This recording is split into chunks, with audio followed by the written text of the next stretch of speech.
Hey, how's it going? Gonna take a little bit of time and talk about the Frost Deathknight. This was one of my favorite DPS classes, melee wise. Going through most of Cataclysm, and I enjoyed playing it in Mists of Pandaria, and it's kind of fun. It's very simple now, very easy. I figured I'd go ahead and talk a little bit about it. So without further ado, let's get on to our fun talents. Now with most of my things, talents again, it's up to you. It's what you feel like doing, how you feel like you want to play. I like Plague Bearer because I'm going to be using Frost Strike, and might as well let Frost Strike do some work on the side. Plague Leech, you can use it to get your runes back, especially if you're going to use Outbreak with it. Definitely comes in handy. And I'm not a big fan of Unholy Blight. I think it's good for, like, you know, quick death adds, things like that, things that are going to die really quickly, like in 5-mans. But it's just, I don't know, it's just not something, you know, a minute and a half to hit everything. Not a fan. Next tier, really up to you. You know, Purgatory if you die a lot, it's your DPS, so you shouldn't really worry about that. I like using anti-magic for, you know, those casters or something that does big burst magic damage. You can just drop your zone, you know, right before the cast is, since it is only 3 seconds. You got to time it just right, and that's the downside. Lichborn, I think that's better for PvP. You know, Charm for your sleep just keeps you going. It keeps you in the fight. I haven't seen Leech really do too much lately. They're gonna have to really bump that up for me to want to get on board for it. And then 58, it's more about control. If you like, you know, movement speed, Death's Advance is for you. If you want to slow people down, Chillblains is for you. I like Asphyxiate just because it looks really cool. I'm not gonna lie, that's why I like it. That Darth Vader grip going. For level 60, Blood Tap is your controlled one. You know, you're going to build stack blood charges and use 5 of them to get your runes back. That's a really good way to control your runes. However, it's just one more thing you have to do, and I'm not going to lie, I'm a little bit lazy. I just enjoy having something work in the background. But I tend to go with either Runic Empowerment or Runic Corruption. I've been leaning toward Corruption just because it's speeding up my runes coming back. And as you play Frost, you'll see that it can be kind of a more slow and methodical class. You're not just going to be, you know, spamming buttons until your DPS goes up. You're going to want to think it out. Well, if I do this now, then this is going to happen then. And you might want to wait a second or two to get that big hit, as opposed to wasting a cooldown or a proc.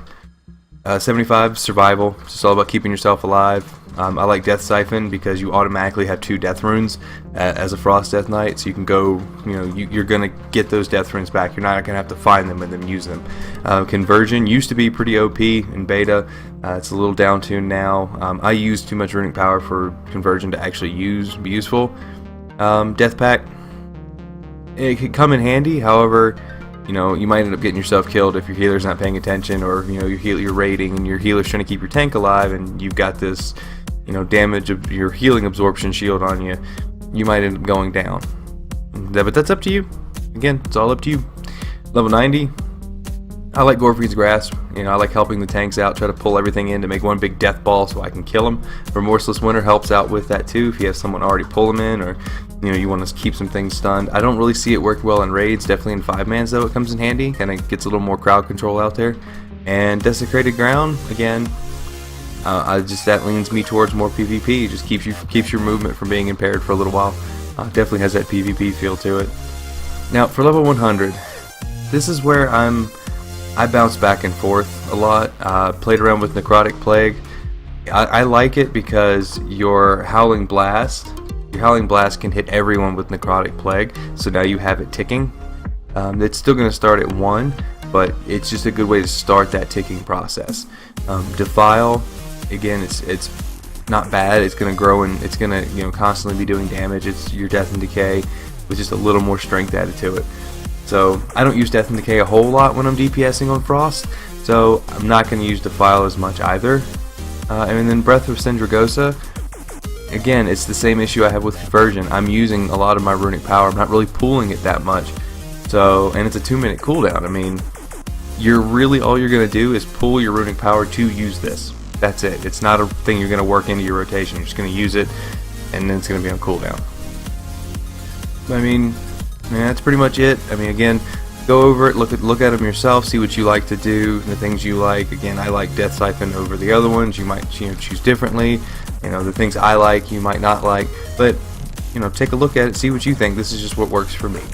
For my glyphs, I don't know why I still have. Because it's in case I do use Death and Decay. It slows them down. This is my survival one.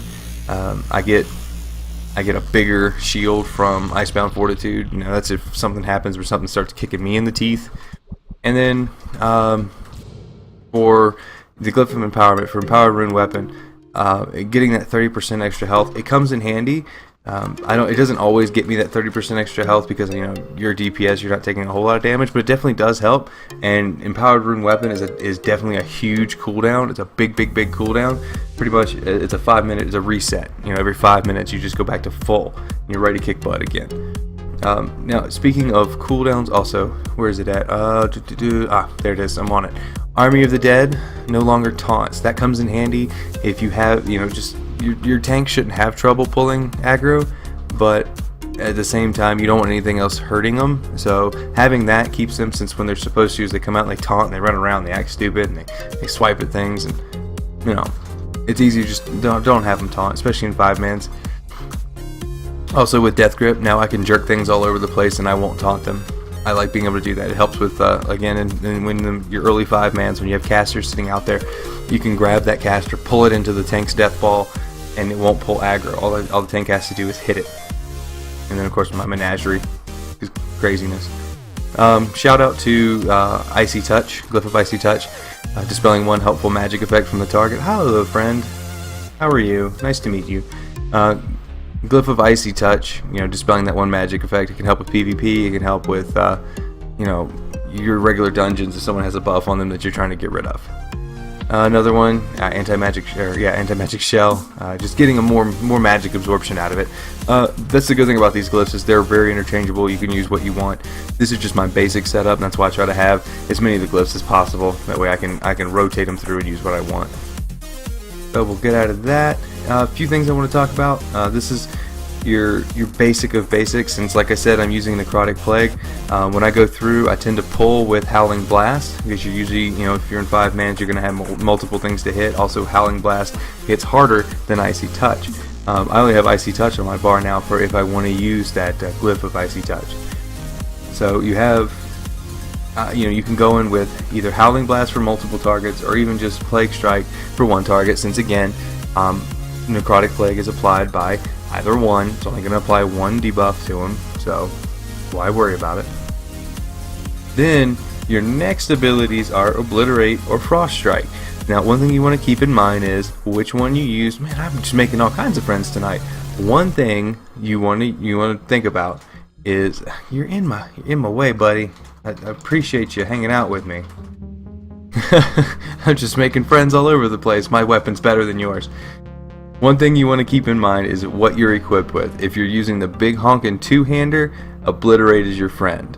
If you're dual wielding, then it's going to be Frost Strike, and that is because of Might of the Frozen Wastes. Wielding a two-handed weapon increases Obliterate by 50% and all melee attacks by 35%. Dual wielding increases Frost Strike by 50% and all your weapon strikes hit with your offhand. So again, that is what your focus is on. If you're me, I'm a big two-hander, so my focus is going to be on Obliterate. Anytime I can get that. Now, here's where it gets fun, okay? Your auto attacks have a chance to make your next Obliterate or Frost Strike automatically critical strike. That is amazing, especially with a two-hander. That is where you need to start focusing on your main stat. And here's why. Two-handers are slower, right? Well, with the slower two-handers, you're going to want to boost up your haste some. I'm not going to say focus all on it, because your mastery is going to increase your frost damage, which is going to help with your Frost Strike as well. But again, two-handed weapon, you're not using Frost Strike as much. You're going to use it because your Runic Corruption is going to require you use it. So you're going to use it, but you're going to use Obliterate more with a two-handed weapon. So boosting your haste will cause you to auto attack more. So now, where is it? When you auto attack, you can get that critical strike, Obliterate, or Frost Strike. Now you can use it either way. Using it on Frost Strike with the two-hander is not going to hurt you, just like using Obliterate with two one-handers isn't going to hurt you. But to get the most out of it, you're going to want to save that proc for Obliterate. So you might find it to where you get Killing Machine procs, but you've got a 2-second cooldown on your Obliterate. Well, which would you prefer? A 16k crit from Frost Strike, or a 37k crit, which is my numbers by the way, I'm not very well geared, a 37k crit from Obliterate? See? You're gonna have to be patient. Frost is methodical. Wait it out, feel out the situation, hit the right button at the right time. Just like with two-handers. With two-handers, you're already hitting faster, and you're getting a lot of haste from passives and all your passive abilities that Deathknights get. Crazy haste. So you're not going to need to focus it as much because you're already hitting fast, getting more auto attacks. Your Frost Strike's going to proc a lot. What you then want to focus on, if you're dual wielding, you want to focus on mastery, because your mastery increases your frost damage by the exact amount of mastery you have. So what you really need to do as a Frost Death Knight is choose, do I want to be a two-hander or do I want to use two one-handers? You have to make that decision and then stick to it. Now obviously if you want to switch, you switch, and then you just balance out the best way you can. Having a little extra mastery with two-handers isn't going to kill you. Having a little extra haste with two one-handers isn't going to kill you. It's just not going to be as balanced the way you want it to be, because your auto attack thing is going to be off.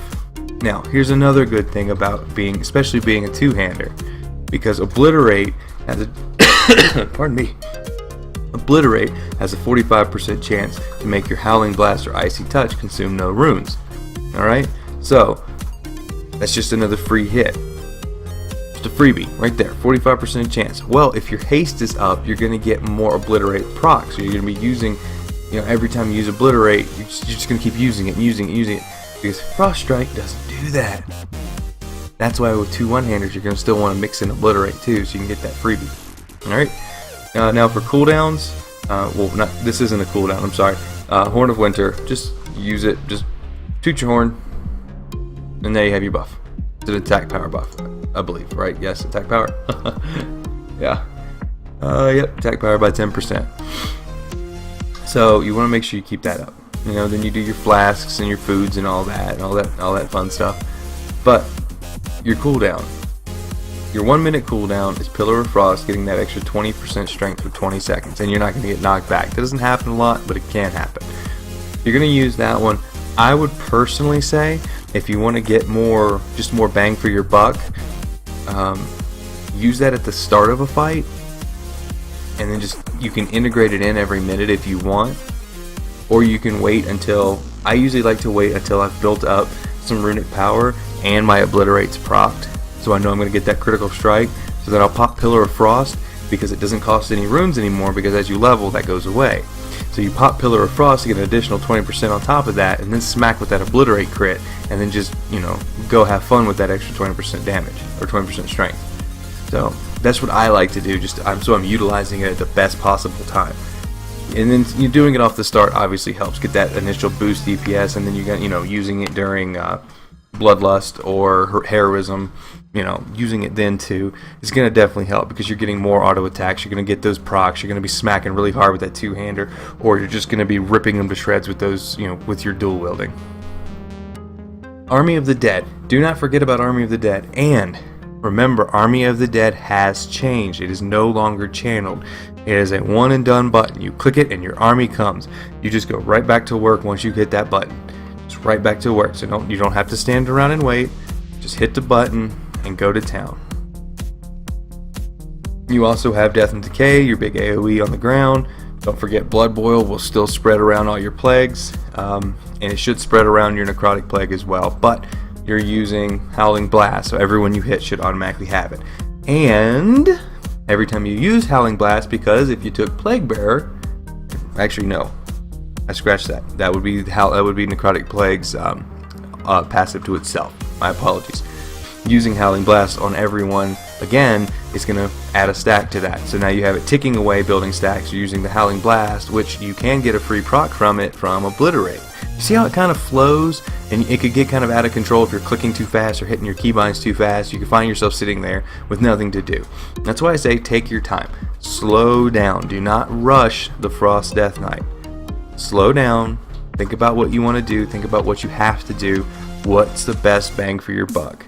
Hitting Obliterate, when it procs, you might have to wait 2 seconds, but you're going to get a bigger hit. Mixing in Frost Strike so you get your passives, whichever you chose with the ones to get your runes back. That'll help too, because Frost Strike also is going to affect you getting your blood charges. So you're going to need to work that in. If you're not using it, you're not getting blood charges, and you're just wasting. That's just a wasted talent. Okay, so that's pretty much it. Just remember, go slow, make it count. You know, choose what you want to choose, especially, again, whoop, those are glyphs. Especially for your talents. Remember, choose the ones that you feel comfortable with, the way you like to play. I'm not using Chillblains because I have Necrotic Plague. Doesn't count that way. It's a waste of a talent. You know, I'm not using Blood Tap because I don't use Frost Strike as much with a two-hander. I use it just enough to get Runic Corruption and for Plague Bearer to do its job. Do you see? It's my play style. This is how I do it. But I enjoy playing this way, and maybe it helps you find the way that you can play. As always, I enjoy hearing the conversations about this to see where something I missed, something you think is better, something you think is, you think this ability sucks for this reason because anything like that. I love hearing it. So please let me know what you think, and don't forget to check out some of the other guides that I've done.